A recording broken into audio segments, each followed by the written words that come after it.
BCCI ने Australia के खिलाफ अपने ओडीआई स्क्वाड का अनाउंसमेंट कर दिया है, टी20 स्क्वाड का भी अनाउंसमेंट कर दिया है, लेकिन हम लोग इस वीडियो में सिर्फ ओडीआई स्क्वाड को देखेंगे और किन किन खिलाड़ियों को बीसीसीआई ने इस स्क्वाड से बाहर कर दिया गया। बीसीसीआई ने छोटे मोटे नहीं बड़े बड़े खिलाड़ियों को इस स्क्वाड से बाहर किया है और कुछ ऐसे खिलाड़ियों को रखा है जो भाई डिजर्व भी नहीं करते हैं टीम में होना। तो हम लोग उसकी भी बात हम इस वीडियो में करेंगे और उसके साथ साथ जो बीसीसीआई ने रोहित शर्मा की कप्तानी छीन ली है सुमन गिल से, उसकी भी बात हम लोग करने वाले हैं। उससे पहले अगर आपने मेरे चैनल को अब तक सब्सक्राइब नहीं किया तो प्लीज़ सब्सक्राइब कर लेना और अगर आपको यह वीडियो अच्छी लगे तो इस वीडियो को लाइक करके भी जाना। चलिए वीडियो में आगे बढ़ते हैं, बात करते हैं इन सब चीज़ों के बारे में। सबसे पहले हम लोग जो स्क्वाड अनाउंस किया बीसीसीआई ने ओडीआई का, उसकी बात कर लेते हैं। क्या नाम आता है वो है सुमन गिल, जो इस टीम के कप्तान हैं। उसके बाद आते हैं रोहित शर्मा, जिनको ओडीआई क्रिकेट टीम की कप्तानी से हटा दिया गया है, अब वो एज अ प्लेयर टीम में खेलेंगे।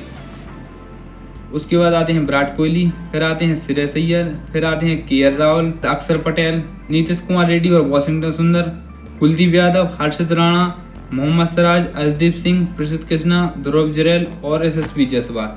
तो ये रहा ओडीआई स्क्वाड ऑस्ट्रेलिया टूर के लिए। जैसा कि हम सबको पता है कि भारतीय टीम को ऑस्ट्रेलिया के साथ 3 वनडे मैचों की एक सीरीज खेलनी है और 5 टी20 मैचों की एक सीरीज खेलनी है।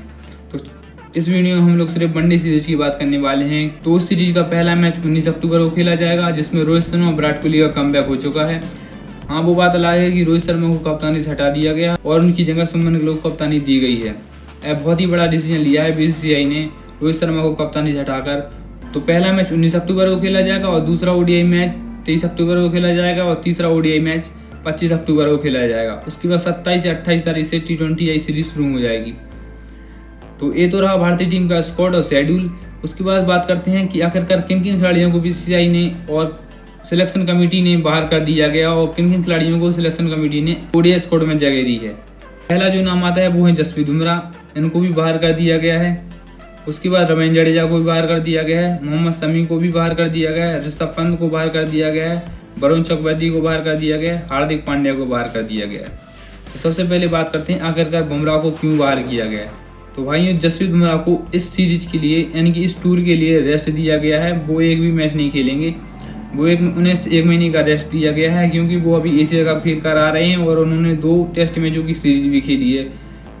उसके बाद आते हैं रवींद्र जडेजा। रवींद्र जडेजा पर अजीत आगरकर ने कहा है कि हम लोगों ने उन्हें रेस्ट दिया है, मतलब कि उन्हें ड्रॉप नहीं किया है, ये उन्होंने बोला है। और उन्होंने एक चीज़ और बोली है कि हम लोग एक से ज़्यादा स्पिन ऑलराउंडर नहीं खिला सकते थे, इसलिए हम लोगों ने उन्हें ड्रॉप कर दिया है। वो हमारी नज़र में हमेशा रहेंगे और वो आगे चल कर टीम में भी आएंगे। मतलब कि अक्षर पटेल रवींद्र जडेजा से बड़े हो गए, मतलब कि आप रवींद्र जडेजा के पीछे अक्षर पटेल को नहीं हटा सकते। या फिर आप साफ साफ कह दो कि आपको आगे रवींद्र जडेजा को नहीं देख रहे हैं, उन्हें भी रोहित शर्मा विराट कोहली की तरह ड्रॉप ही कर देंगे। अभी रोहित शर्मा को कप्तानी से हटा गया है, उसके बाद विराट कोहली और रोहित शर्मा को जो ये सीरीज होने वाली है ऑस्ट्रेलिया के साथ, उसके बाद वो भी यही रिटायरमेंट ले लेंगे ओडीआई क्रिकेट से, साफ साफ दिख रहा है। और यही बीसीसीआई की प्लानिंग है, यही गौतम गंभीर की प्लानिंग है और यही अजीत आगरकर की प्लानिंग है। तो चलिए अब बात करते हैं आखिरकार मोहम्मद शमी को क्यों बाहर किया गया है। तो भाई मोहम्मद शमी पर कोई भी बात नहीं हुई, ना किसी ने पूछा है आखिरकार उन्हें क्यों ड्रॉप किया गया है, बट हम लोग बताते हैं उन्हें क्यों ड्रॉप किया गया है। एक तो भाई वो 35 साल के हो गए हैं।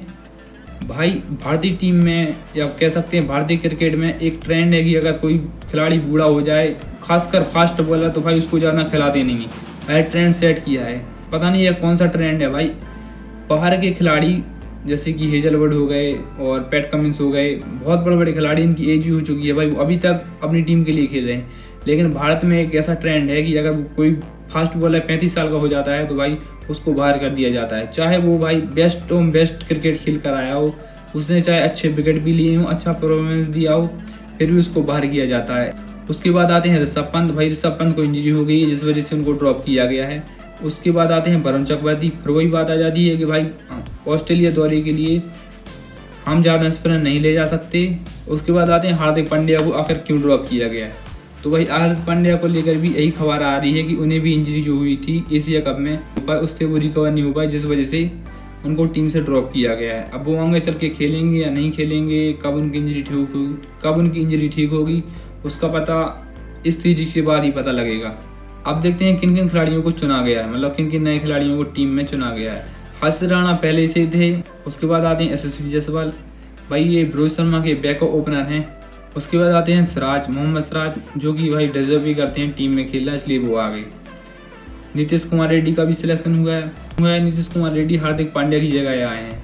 उसके बाद प्रसिद्ध कृष्णा आए हैं जसप्रीत बुमराह की जगह। जी हाँ दोस्तों, जसप्रीत बुमराह की जगह प्रसिद्ध कृष्णा को चुना गया है और ध्रुव जुरैल को चुना गया है ऋषभ पंत की जगह। ध्रुव जुरैल अच्छे बल्लेबाज हैं, अभी उन्होंने एक शतक भी जड़ी है वेस्ट इंडीज के खिलाफ, तो भाई इसलिए उनका शायद सिलेक्शन हुआ है। और ऋषभ पंत भी इंजर्ड हैं, इसकी एक वजह ये भी हो सकती है। चलिए अब बात करते हैं कि आखिरकार रोहित शर्मा को क्यों कप्तानी से हटाया गया है। तो भैया रोहित शर्मा को इसलिए कप्तानी से हटाया गया है क्योंकि गौतम गंभीर नहीं चाहते थे कि वो कप्तानी करें।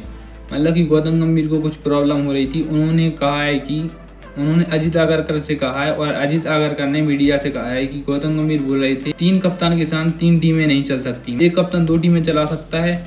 अजित आगरकर ने कहा है कि कोच को बहुत प्रॉब्लम होती है प्लेयर के साथ कम्युनिकेट करने के लिए। अगर अलग अलग कप्तान होंगे अलग अलग फॉर्मेट में तो कोच अच्छे से कम्युनिकेट नहीं कर पाएगा प्लेयरों के साथ। इसी के साथ मैं वीडियो खत्म होता हूँ। वीडियो अच्छी लगी तो वीडियो को लाइक और चैनल को भी सब्सक्राइब कर लेना।